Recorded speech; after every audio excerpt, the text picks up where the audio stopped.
convidar então a todos a abrirem suas Bíblias para dois textos hoje à noite, sendo que o principal será em Jó, capítulo 1, versos de 1 a 5. Então abra sua Bíblia no livro de Jó, capítulo 1, versos de 1 a 5.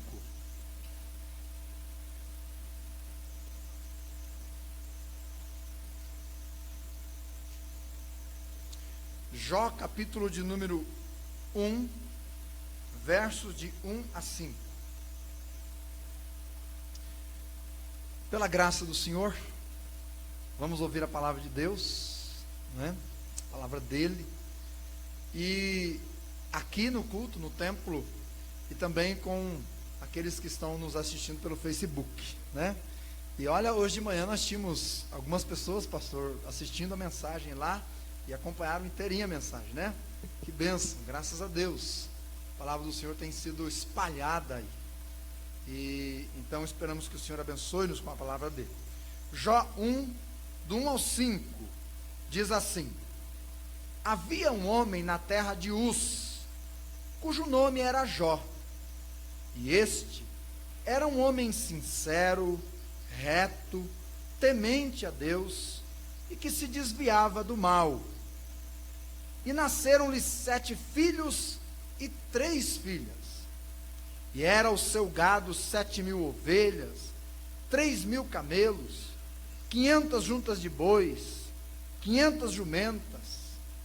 E era também muitíssima gente ao seu serviço, de maneira que este homem era maior do que todos os do Oriente. E iam seus filhos e faziam banquetes em cada um no seu dia, e enviavam e convidavam as suas 3 irmãs a comerem e beberem com eles. Sucedia, pois, que tendo decorrido o turno de dias de seus banquetes, enviava Jó e os santificava, e se levantava de madrugada e oferecia holocausto segundo o número de todos eles, porque dizia Jó: porventura pecaram meus filhos e blasfemaram de Deus no seu coração. Assim fazia Jó continuamente. Ouça por gentileza o outro texto, que é apenas um versículo no Salmo 119, e eu lerei o verso 71, que diz: foi-me bom ter sido afligido, para que eu aprendesse os teus estatutos. Estes são os textos da nossa meditação hoje à noite. O tema da nossa mensagem é um pai digno de ser imitado. Um pai digno de ser imitado. E nós vamos pedir a bênção do Senhor para a mensagem, né? Então, curve a sua fronte e ore conosco. Senhor, obrigado por estarmos aqui no culto, e obrigado por podermos ter essa transmissão também, ó Deus, sendo feita. E cremos que o Senhor vai abençoar não só a nossa vida nesta noite, como já tem feito, mas a de todos aqueles que o Senhor deseja fazer através desta mensagem. Pai Santo, nós cremos no poder do Teu Espírito Santo. Cremos no poder do Teu Espírito Santo. Cremos que o Teu Espírito anda no meio da Tua igreja. Cremos que o Teu Espírito convence-nos do pecado, da justiça e do juízo. Cremos que o Teu Espírito abre o nosso entendimento para compreendermos a Tua palavra e para aplicarmos a Tua palavra na nossa vida diária. Então, Senhor, realize esta tão grande obra em nós hoje à noite, em cada vida. Fala, Senhor. Queremos orar como os Teus servos que diziam: fala, Senhor, porque o Teu servo ouve. Queremos ouvir, Pai, a Tua voz. Fale conosco, abençoa o nosso coração, revista-nos, ó Deus, da Tua glória neste momento, Pai, pela Tua palavra. Que nenhum de nós sejamos os mesmos depois de ouvir a Tua palavra, e que o Senhor aplique na vida de cada um conforme o Teu querer, ó Deus, da maneira, do modo como o Senhor desejar, trabalhando aquelas áreas que o Senhor mesmo quer, ó Deus, abençoar e transformar, ó Deus, para a glória do Teu nome. Abençoe-nos nesta noite, que o Senhor seja glorificado pela pregação da Tua palavra, em nome de Jesus Cristo, amém. Agarrada à sua Bíblia, descia ela lentamente as escadarias da igreja. Amparava uma irmã que, desfazendo-se em cuidados e atenção, agia como se estivera ali o mais belo dos seres, e como se tudo ao redor reacendera ao mais suave dos perfumes. Aquela irmã amparava a cancerosa irmã, não é? Que descia ajudada pelas escadarias. Enquadra-se esta irmã perfeitamente nas palavras de Schiller: as grandes almas sofrem em silêncio. E alguém poderia perguntar, por que uma pessoa tão piedosa, tão santa, tinha de sofrer daquele jeito, de sofrer tanto? E talvez nem soubesse responder. Metade do rosto dessa irmã havia sido comido pelo câncer. O olho esquerdo desaparecera, sob a ferida do câncer.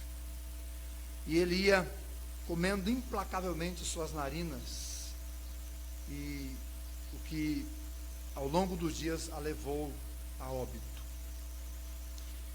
E nada evocava a imagem e a semelhança divinas tão reais naquele momento. Porque quando Deus criou o homem e a mulher, os fez perfeitos. Mas aquela doença havia deformado aquele corpo daquela irmã tão fiel, tão piedosa. Ela não tinha 50 anos, gente, mas parecia um monstro. Sob aquela deformidade, porém, havia algo tão belo, tão singular, que parecia realmente que o céu estivesse ali. Era a paz inexplicável, a quietude tão solícita e resignada, uma paciência tão alta e de tal forma sublime, que só é possível encontrar nos grandes santos de Deus. E apesar da enfermidade, essa era a vida e a atitude, o comportamento desta irmã. Este quadro nos leva a refletir sobre o sofrimento do justo e o seu propósito, não é? E então eu quero dar a você o bem-vindo ao mundo de Jó. Porque tal qual esta irmã, lá no passado longínquo, Jó sofreu. E se pudéssemos visualizá-lo no ápice da sua enfermidade, da sua doença, talvez a dele fosse pior. Cheirava mal, feridas em todo o corpo, coçava-se dia e noite, certamente aquilo iluminava. As pessoas de longe já não podiam suportar aquela cena. Mas ele está aí na sua Bíblia, Jó, o homem do sofrimento. E através das experiências desse pai, nós haveremos de constatar que o crente fiel, até mesmo na mais difícil provação, reúne forças que vêm do céu, que descem do Pai das luzes. Ele reúne forças para não se entregar à sua doença, e ainda para se prostrar diante de Deus e declarar em alto e bom som: nu saí do ventre de minha mãe, nu tornarei para lá, louvado, bendito e exaltado seja o nome do Senhor. Ao lermos o livro de Jó, do começo ao fim, nós vemos um sofrimento terrível na vida de uma pessoa. E o pior era que Jó não sabia por que estava sofrendo. Ele não sabia a razão daquelas lutas, era obscuro na vida dele. E talvez pior do que sofrimentos, irmãos, do que dores, do que dificuldades que advêm na nossa família, o pior é a gente não saber por que está acontecendo. E naqueles momentos a pessoa fica se perguntando, mas por quê? Mas qual será o motivo? Quando a Ana Carolina contou em lágrimas a situação dessa família hoje, lá de Rio Preto, cujo marido assassinou a esposa, o filho, e tentou o suicídio na presença do menino de 5 anos. A pergunta que vem na nossa mente é, realmente, para que isso? Por que disso? Quando esse menino crescer, será que ele vai entender alguma coisa? E imediatamente a nossa oração ali, o nosso pedido, o pedido da Ana Carolina foi para que Deus tivesse misericórdia desse garoto, para que não crescesse revoltado, nem amargurado, e nem com aquele espírito de vingança. Porque o difícil, irmãos, no momento da luta é não saber o porquê do que está acontecendo. Aquilo vem sobre a gente não sabe porquê. Jó não sabia porquê. É bem provável que depois que Jó passa pela dificuldade, lá no final do livro, ele entenda a razão da sua aflição, porque ele diz isso: antes disso eu te conhecia de ouvir, mas agora, quer dizer, depois que eu passei pelo que passei, os meus olhos te veem.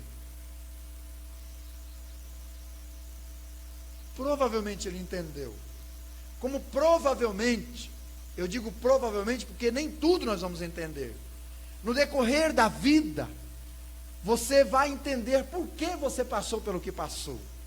Por que sofreu o que sofreu? Por que perdeu o que perdeu? Por que as pessoas abandonaram-te como abandonaram? Mas isso é no decorrer da vida. Os 2 primeiros capítulos do livro de Jó nos explicam, não é? Por que isso aconteceu? Nos explicam, não a Jó, naquele tempo, e deixam claro que a causa dos seus sofrimentos não era um castigo por algum pecado, mas a prova da sua fé. A prova da sua fé. Deus tinha plena confiança de que Jó seria aprovado, e por isso o deixa passar, ou permite-lhe passar pelo que passou. Mas nós sabemos disso. Jó não sabia. E se Jó não sabia a razão de todo o seu sofrimento, lendo o livro, nós percebemos que ele aceitava aquilo, vindo de Deus de forma resignada.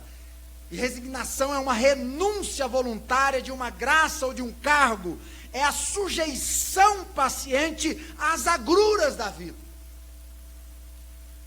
Mas todavia entre o aceitar e o compreender há uma certa distância bem grande, não é? Talvez entre o aceitar e o entender haja um abismo de interrogações. Pela fé aceitamos às vezes, mas nem sempre compreendemos. Foi o que o Senhor Jesus disse a Pedro: o que eu faço não o sabes agora, mas você vai saber depois. De verdade, irmãos, eu tenho procurado de aprender isso. Nem sempre na hora a gente sabe, mas nós temos um Deus que sabe, e que diz que depois nós vamos compreender. Enfim, Jó não compreendia do porquê estava sofrendo, mas Deus sabia porque teria de fazê-lo sofrer. Será que Jó teria paciência ou ciência, não é, da importância do seu sofrimento na história da humanidade, na história da salvação, na história da vida dos seus filhos? Então nós podemos aqui pensar em 4 razões por que os justos sofrem. Primeira, Deus usa o sofrimento para derrotar o diabo em suas acusações infundadas. Porque o diabo acusou Jó diante de Deus, não acusou? Jó serve o Senhor por interesse. Ele é um fanfarrão. Jó, ele é interesseiro. Retira a tua bênção e não sobra nada de fé ali. Então Deus deixa o sofrimento para derrotar as acusações infundadas de Satanás. Segundo, Deus merece nosso amor, à parte das bênçãos que Ele concede. Deus merece o seu amor. Deus merece o nosso amor, independente, irmãos, se Ele vai derramar bênçãos ou não. Ele merece o nosso amor. E é por isso que Jó disse para sua esposa: você fala como qualquer doido. Receberíamos o bem de Deus e não receberíamos o mal? Deus deu. E Deus levou. O Deus que dá, o Deus que leva, o Deus que dá. Eu não sirvo a Deus porque Ele dá, porque Ele leva, porque Ele dá. Eu sirvo a Deus porque Ele é Deus. E se Ele der, eu vou continuar servindo. E se Ele tirar, eu vou continuar servindo. Ele merece o nosso amor.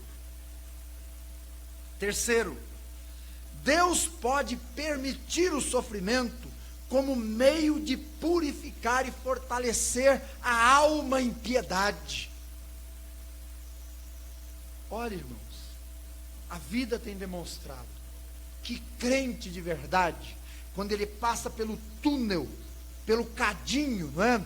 Ou pelo vale, seja lá a linguagem que você quiser usar, do sofrimento, a história e a vida de muitos tem demonstrado que quando ele sai lá do outro lado, ele sai melhor. Ele sai melhor. Melhor em caráter, melhor em fé, melhor como pessoa, mais humilde, mais dependente de Deus. Ele sai melhor. Porque Deus usa o sofrimento para purificar a alma piedosa. E quarto, Deus sabe o que é o melhor para a sua glória e para o nosso bem final, mesmo quando nós não entendemos o sofrimento. Deus sabe o que é o melhor para a sua glória, a glória dele, e para o nosso bem lá no final. Então por isso Ele dá, por isso Ele permite. Durante a mensagem hoje à noite, nós vamos ver isso, né? De maneira simples, porque Jó é uma declaração muito clara de que crente sem cruz não é discípulo de Jesus. É uma declaração bem clara o livro de Jó, de que crente sem cruz não é discípulo de Jesus. E se na sua caminhada não há uma cruz, reconsidere. Você deve estar seguindo o Deus errado. Não há discípulo sem cruz. Não há. É principalmente nos momentos de luta, incompreensíveis e aparentemente injustas, ou injusta, que se nos oferece a oportunidade de prestar a Deus a maior honra, a maior homenagem, a mais tocante e a mais digna dele, a de um fiel e confiante amor de um coração crente nele, no seu cuidado e no seu controle. Assim podemos compreender melhor porque tanto aquela irmã cancerosa tinha paz celestial, mesmo aos olhos humanos parecendo um monstro. Mas ela sabia que o corpo foi semeado em corrupção, mas seria e será levantado em incorrupção, perfeito para a glória de Deus. Como Jó, eles foram pessoas de uma tolerância heróica, de uma paciência admirável para com as agruras desta vida. E nós podemos olhar para Jó e ver então hoje à noite 5 características notáveis da vida deste pai exemplar a serem imitadas. E eu compartilho elas com você nesta noite para a glória de Deus e para o nosso bem, para o bem da nossa alma. E a primeira delas, a primeira característica de Jó é a sua simplicidade. A sua simplicidade. Sabe, Paulo foi um homem muito corajoso. Paulo Ele chegava em sinagoga, ele chegava em templo, ele chegava aqui e ali, e ele pregava mesmo. Pregava na rua, pregava na praça, pregava para os grandes, os pequenos, ele pregava mesmo. Mas Paulo tinha um medo. Ele tinha um medo. Sabe qual era o medo que ele tinha? Que a igreja de Deus se apartasse da simplicidade que há em Jesus.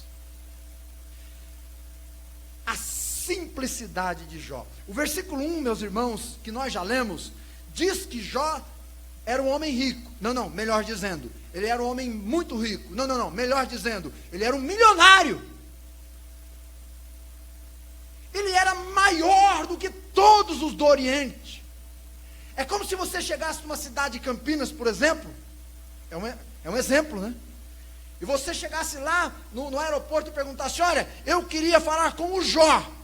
Para qualquer pessoa que você perguntasse, ele te diz: ah, o Jó, ele mora em tal lugar. O Jó é o homem mais importante dessa cidade. Seria isso. No entanto, ele era um homem simples. É a singularidade de um homem comum. A palavra traduzida por homem aqui tinha vários significados naquele momento, nesse texto: vencedor, grande homem, marido ou simplesmente uma pessoa comum. Uma pessoa comum. E em virtude da sua fé em Deus, ele foi se destacando como um vencedor, até ser reconhecido como o maior de todos os varões de sua geração. Isto significa que todo aquele que se entrega a Deus torna-se um vencedor, por mais simples que seja aos olhos do mundo.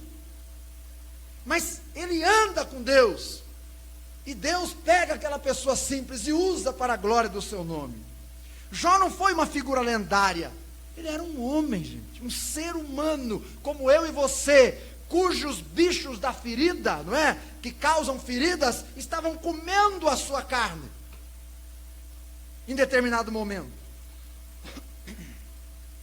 E se Deus trabalhou a humanidade, não foi para mitologizá-la, trabalhou para que, realçando-lhe as limitações, mostrasse que é justamente na fraqueza que ele aperfeiçoa o seu ilimitado poder. Alguém disse que a fé capacita-nos a regozijar-nos no Senhor, de tal forma que nas fraquezas nossas fraquezas tornam-se vitrines da sua graça. Não foi isso que ele disse de Paulo? A minha graça te basta, porque o meu poder se aperfeiçoa na fraqueza. Na fraqueza. Jó era apenas um homem, gente. Seu nome, porém, nos dá uma dica de como esse homem era. Seu nome significa alguém que amorosa e incansavelmente vai ao encontro de Deus. Jó significa aquele que vai ao encontro de Deus, aquele que busca a Deus. Então, enquanto que a maioria dos homens se bastam em si mesmos, se satisfazem nas suas riquezas, nos seus bens, no seu gado, não é? Nas suas terras, Jó não. Apesar dele possuir tudo isto, Jó se bastava em Deus. Ele vivia nos braços do Senhor. Ele era um homem comum. Ele era sábio, rico, bom, piedoso e acessível. Ele era um homem comum. Ele era simples. Pai, é assim que você deve ser. Uma pessoa simples. Assentar-se com seus filhos no chão da sua casa para bater um papinho. Travar uma lutinha com ele de vez em quando para medir a força. Estou perdendo agora. Viu, Rui? Vou pedir ajuda para os universitários, porque está ficando difícil o negócio, né? Mas às vezes a gente tem que estar ali junto na simplicidade. A gente tem que ser assim, acessível, sadio, piedoso, simples. Pai, deixe que as pessoas à sua volta percebam claramente o quanto você precisa e depende de Deus, o quanto sem Deus você não é nada, o quanto sem Deus você corre perigo, o quanto sem Deus sua família corre riscos. Deixe que seus filhos, sua esposa, seus parentes, seus vizinhos saibam que você se basta em Deus, que você precisa dele na sua vida, que você baste-se nele realmente, em Deus. Jó era um homem simples. Sabe, irmão, a Bíblia diz que a humildade preserva a honra. E o falecido pastor Paulo Gaile dizia: ninguém humilha uma pessoa humilde. Simples. Simples no trato. Simples na convivência. Que não muda quando se muda de um lugar para outro. Que não muda só porque tem um carro mais novo. Que não muda só porque foi promovido na empresa. Simples. Deixe que as pessoas percebam quanto você depende de Deus, precisa de Deus, quanto você se basta em Deus. É assim que você vai ensinar os que estão à sua volta, como Jó. Segundo lugar, segunda característica desse pai digno de ser imitado: uma vida simples, agora, uma vida impactante. O que seria de Uz sem Jó? Uz sem Jó. O que fez de Uz uma cidade lendária foi justamente o fato de Jó ter morado lá. Note que o texto diz assim: havia um homem na terra de Uz, cujo nome era Jó. Havia um homem na terra de Uz, mas o homem vem primeiro que a terra. Notou? O que seria de Uz sem Jó? Não é? Então foi justamente o fato de Jó ter morado lá que ela ganhou relevância. Caso contrário, seria como qualquer cidade do deserto, que com o tempo a areia remove. De vez em quando eles encontram cidades no deserto. Você sabia? Que foram cobertas pela areia no decorrer dos anos. Uz seria só mais uma. Uz ficava localizada ao oeste do deserto da Arábia. Era uma cidade estratégica. No auge do seu poder, seus domínios chegaram até a fronteira com Babilônia, Bagdá. Suas extensas pastagens, por isso que Jó tinha tantas ovelhas, não é? Eram cobiçadas pelos criadores de gado. Era uma cidade cobiçada pelos sabeus, os edomitas, tanto que eles deram lá contra as ovelhas, os rebanhos de Jó. Com o tempo e depois da morte de Jó, os uzitas acabaram se mudando de lá. E o historiador Flávio Joséfo vai nos dizer que foi eles que fundaram a cidade de Damasco. Os mesmo ficou na história por causa de Jó. De qualquer forma, Uz só foi conhecida por causa do drama da vida de Jó lá. Sabe por quê? Porque Jó viveu uma vida simples, mas impactante.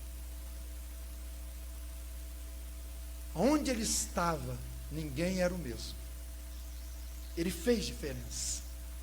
Jó brilhou no seu viver em uma pequena cidade, mas o seu reflexo se espalhou por todo o mundo. Ó, por todo o mundo.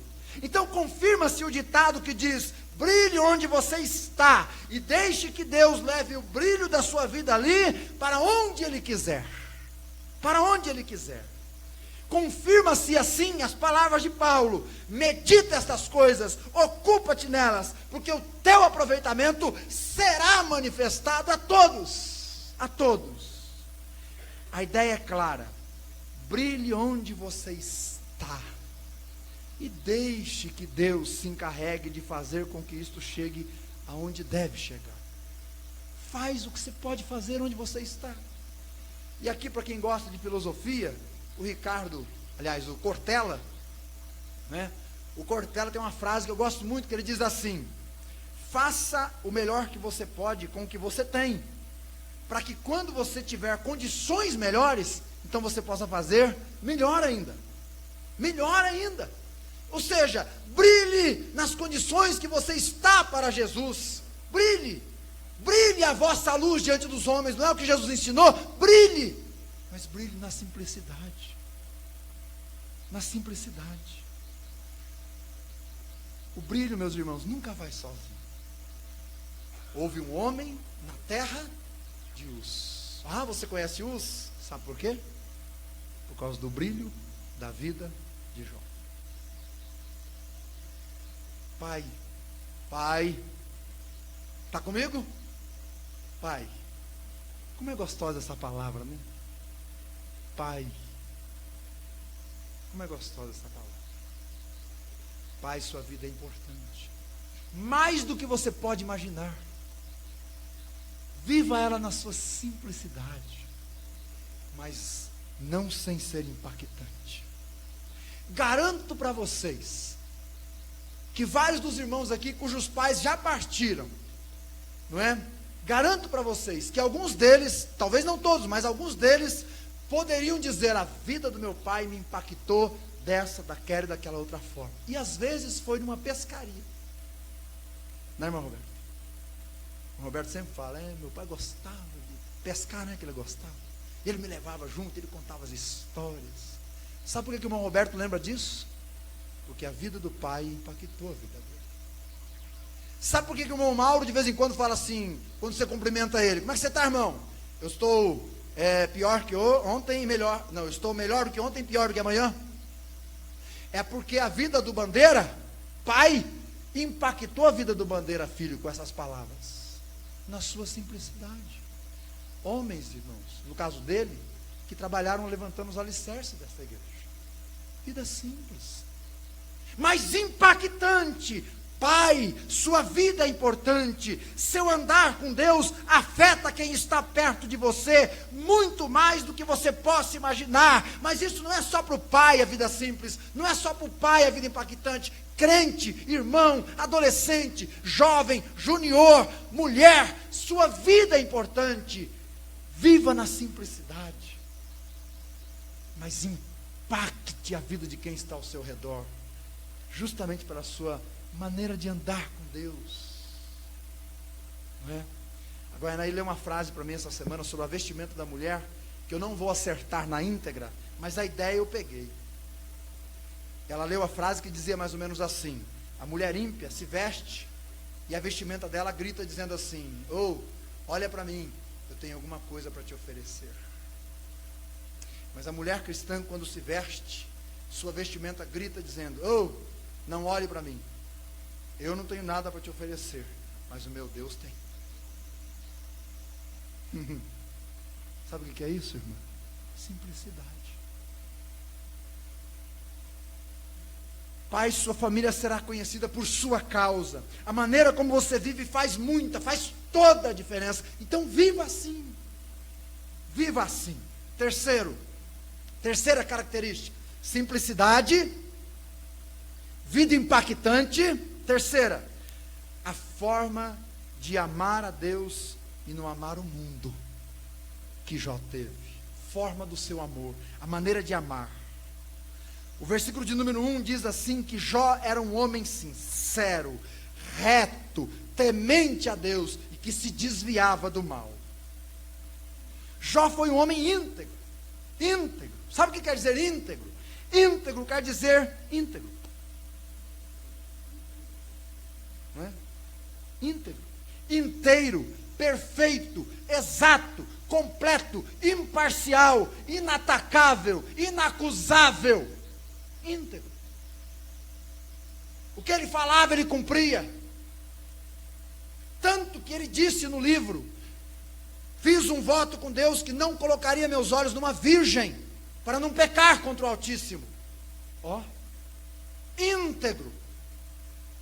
Quando ele olhava para as irmãs na igreja, era do pescoço para cima. Íntegro. Íntegro. A pessoa íntegra é notabilizada por uma serenidade inexplicável, que não se abala jamais. Quanto mais simples o diamante, disse alguém, mais ele brilha. Quanto mais simples o coração, mais ele resplandece aos olhos de Deus. Simples. Quanta necessidade temos de homens íntegros, como Jó hoje, e de pais como este homem. Desgraçadamente, muitos são aqueles que já negociaram sua integridade, não é mesmo? No mundo denominado cristão, parecem santos, mas quando estão sozinhos da sociedade, transfiguram-se em demônios. Não são íntegros. Justificando a sua iniquidade, alegam que a sua vida social não tem nada a ver com a espiritual. Vida social, vida religiosa, vida religiosa. Bom, isso não é cristianismo. Tá bom? Não é cristianismo. Cristianismo não divorcia vida espiritual de vida social. É vida espiritual que influencia o restante da vida. E ponto. O Senhor quer que tenhamos uma postura irrepreensível, tanto em público como em particular. Se há uma necessidade no mundo hoje, meus irmãos, de cristãos, é de cristãos íntegros. Seja íntegra, irmã, com as suas amigas, com as amigas da sua filha. Seja íntegra com seu marido, com seus filhos dentro de casa. Menino, seja íntegro com aquela mocinha que você está orando para ser a sua futura namorada, talvez esposa. Seja íntegro. Seja íntegro quando você for estudar para a prova. Não elabore a cola e leve no bolso. Seja íntegro. Seja honesto. Se estudou, estudou. Se não estudou, peça a misericórdia de Deus, mas não peça para Ele fazer milagre, que Deus não é bobo. Seja íntegro. Viva uma vida honesta. Jó era assim. E é assim que temos que ser, irmãos. Custe o que custar. Jó era reto, imparcial, justo, direito. Era alguém moralmente que não apresentava qualquer curvatura ou desvio. Em tudo conformava-se com a justiça divina. Não tinha dois pesos, não possuía duas medidas. Suas palavras eram sim, sim ou não, não.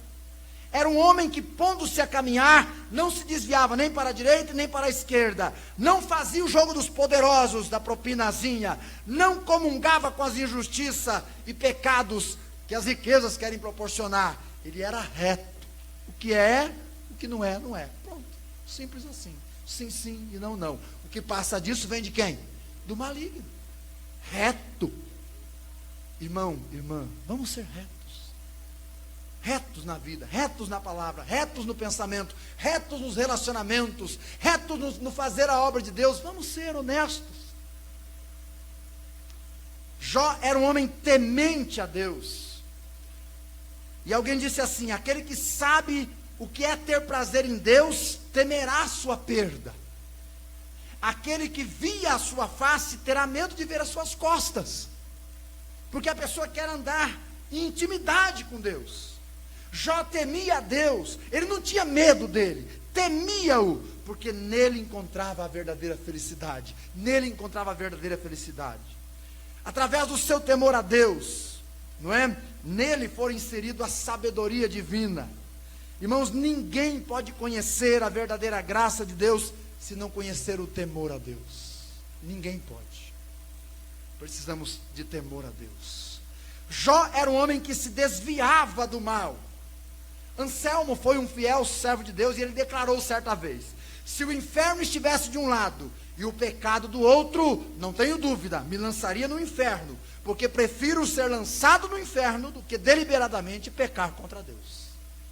Puxa vida, irmãos, isso é um tapa na minha cara. Que coração fiel, que coragem, que temor. Eu prefiro ser lançado no inferno do que pecar contra o Altíssimo.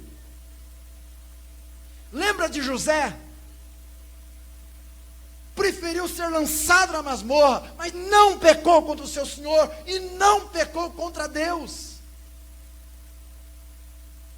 Provérbios 14:16 diz: o sábio teme e desvia-se do mal. Pai,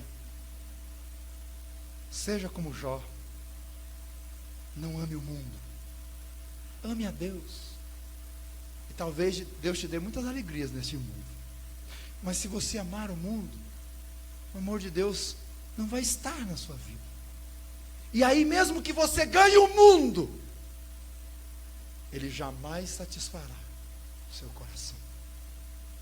Ame a Deus. E talvez de Deus te dê bênçãos nesse mundo. Talvez. Mas ame a Ele de todo o seu coração. Penúltimo lugar, quarta característica. Então Jó era simples. Sua vida era impactante. Ele amava a Deus, não o mundo. Quarto, seu jeito de cultuar a Deus em família era especial. Jó era um santo que vivia em família. O verso 5 é fantástico, porque Jó ficava preocupado com a maneira como os filhos haviam se comportado nas suas reuniões. E como ele conhecia o seu Deus e sabia que de Deus não se zomba, ele logo corria fazer sacrifícios como sacerdote que era, para pedir a bênção sobre a sua família. Pai, você é um sacerdote de Deus dentro do seu lar. Sua família será abençoada ou não, pela maneira como você vive. Claro que seus filhos um dia vão prestar contas para Deus individualmente. Mas você é o sacerdote, como eu sou o sacerdote, dentro da minha casa. Bento de Núrcia, como monges daquele tempo, desejavam uma vida de santificação, através do alto sacrifício. Então, certa feita, ele disse que ia se isolar de todos, porque vivendo na presença das pessoas, ele não conseguia ter uma vida santa. Então ele se isolou da família, se isolou dos parentes, se isolou dos amigos, e ficou um tempo lá. Logo ele volta, e toma de novo a companhia das pessoas, e dá-se ao convívio nos relacionamentos. E ele diz assim: tive que voltar rapidamente, quando percebi o quão importante é a vida das pessoas na minha vida. Tive que voltar rapidamente, para não se tornar muito íntimo do demônio. Eu preciso das pessoas, e você precisa, e eu também, de pessoas que vão ser usadas por Deus na minha vida, para eu cultuar melhor o Senhor. Jó não teve de isolar-se para se tornar piedoso. Foi justamente como pai de família, homem de negócios, membro de uma sociedade organizada, que ele foi considerado o melhor ser humano do seu tempo. Talvez nos dias de hoje ganhasse um Nobel, não é? Nobel, algum prêmio, não é? Talvez ganhasse um prêmio pelos homens. Mas a sua família não se limitou às quatro paredes. Isso é impressionante no livro dele. Jó era alguém que era a família de muitos que não tinham família, sabia? Jó era alguém que era família de muitas pessoas que não tinham família. Verdade, pastor, mas diz isso na Bíblia? Diz. No livro de Jó diz. Onde? Jó 29, do 11 ao 17. Se não ouça, ouvindo-me algum ouvido, me tinha por bem-aventurado. Vendo-me algum olho, dava testemunho de mim, porque eu livrava o miserável que clamava, como também o órfão que não tinha quem o socorresse. A bênção do que ia perecendo vinha sobre mim, e eu fazia que rejubilasse o coração da viúva. Vestia-se da justiça, e ela me servia de vestimenta. Como manto e diadema era a minha justiça. Eu me fazia de olhos para o cego, de pés para o coxo. Dos necessitados era pai, e as causas de que eu não tinha conhecimento inquiria com diligência, e quebrava os queixos do perverso, e dos seus dentes tirava a presa. Veja como Jó era a família de muitos que não tinham família. Eu alistei aqui para clarear um pouquinho o texto. Primeiro, as pessoas tinham esperança quando viam e ouviam de Jó. Está lá no versículo 11. 12. No versículo 12, ele dava pão a quem tinha fome. No versículo 12 ainda, ele estendia a mão a órfãos. No versículo 13, ele cuidava de viúvas, dando descanso em paz ao que partia. A pessoa estava morrendo, preocupado com a viúva. E ele dizia: fique em paz, nós vamos cuidar da sua pessoa que ficar. Ele era condutor de cegos, verso 15. Ele apoiava e dava suporte aos aleijados, verso 15. Ele socorria os necessitados, verso 16. Ele advogava a causa dos marginalizados, verso 16. Ele não admitia que abastados pisassem na cabeça dos menos favorecidos, verso 17. Jó era família de muitos que não tinham família. Por isso ele viveu uma vida familiar maravilhosa. O santo nasce exatamente em meio às tentações, e o verdadeiro salvo transborda a graça de Deus no meio das provações. Assim era Jó. Pai, é assim que você tem que ser, e eu também. Eu tenho que viver nessa família, eu tenho que transbordar nessa família, mas não só na minha, em quem está ao meu redor também. Eu tenho que ser talvez a família de muitos que não têm família. Eu tenho que cultuar a Deus de tal forma que as pessoas possam olhar para mim e ver Deus na minha vida. Quinto e último lugar, sua escolha bendita é a sua quinta característica. Sua escolha bendita. Um homem rico, cuja maior riqueza foi sua pobreza de espírito. Versículo 3 do capítulo 1.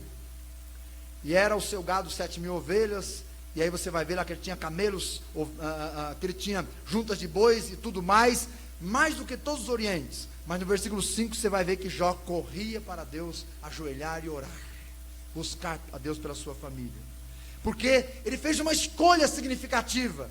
Jesus disse assim: bem-aventurados os pobres de espírito, porque deles é o reino dos céus. Não é aquele que tem um rei na barriga não, irmãos, que vai ter o reino dos céus, mas é aquele que é pobre de espírito. Mas o que significa ser pobre de espírito? Não é ser pobre financeiramente, porque ele era rico. Não é ter uma autoestima achatada. Não é ter uma visão espiritual medíocre. A palavra potikos, do grego, usada por Jesus, significa aquela pessoa simples, absolutamente, que não tem nada, que está desprovido de condições próprias. Ele era pobre de espírito, porque ele sabia que nada do que ele possuía tinha valor se ele não tivesse uma vida na presença de Deus. Nada. Feliz aquele que se aproxima de Deus como totalmente carente da sua graça e reconhece que nada possui para fazer reivindicações.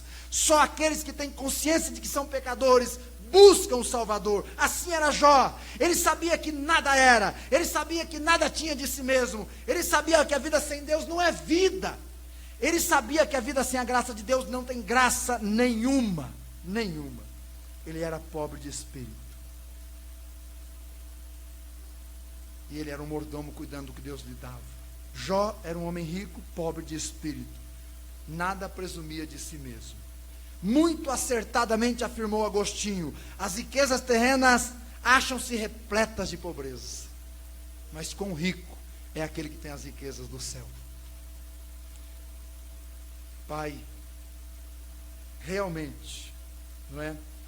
Você precisa ser pobre de espírito. Mãe, você precisa ser pobre de espírito. Filho, você precisa ser pobre de espírito para encontrar a sua riqueza em Deus. E eu termino. Pai, aliás, Jó, um pai digno de ser imitado. E você pode imitá-lo. Posso, pastor? Pode. Na sua simplicidade, na sua vida impactante, em amar a Deus, não este mundo, em viver de uma forma que as pessoas possam olhar para você e ver Deus na sua vida, em viver de uma forma verdadeiramente, irmãos, verdadeiramente, conforme nós aprendemos aqui, não é? Que você faça escolhas benditas, viver uma vida pobre de espírito, dependente de Deus. Eu quero concluir dizendo que assim era Jó, um justo, um pai justo.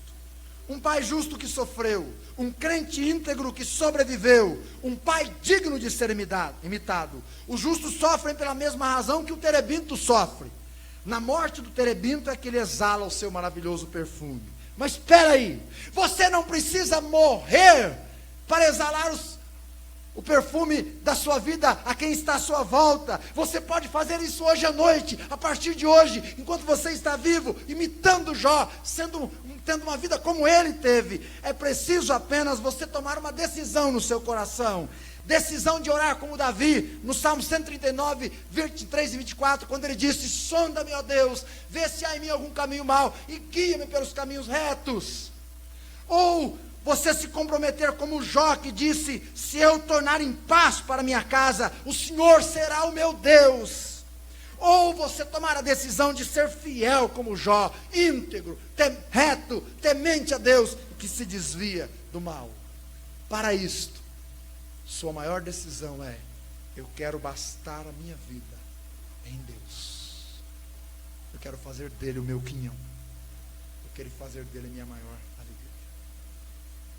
Jó, um pai digno de ser imitado. Imite-o. Vamos orar. Querido Deus, muito obrigado pela tua palavra. Muito obrigado pela vida deste teu servo. Muito obrigado pela vida de cada pai, de cada mãe que está aqui, de cada homem e cada mulher. E quando nós estudamos e aprendemos a vida de pessoas assim como Jó, homens igual a nós, pecadores, mas que tomaram decisões, ó Deus, de andar contigo, de bastarem-se no Senhor, de fazer do Senhor sua maior alegria, sua razão de existência. Ó quão felizes, ó quão abençoados, ó quão, Deus, grandiosos feitos o Senhor realizou na vida deles. Por isso abençoe cada alma que está aqui, e que durante essa semana nossa vida seja tal qual foi a vida de Jó. Em nome de Jesus, amém. Que Deus te abençoe. Vá em paz para a sua casa.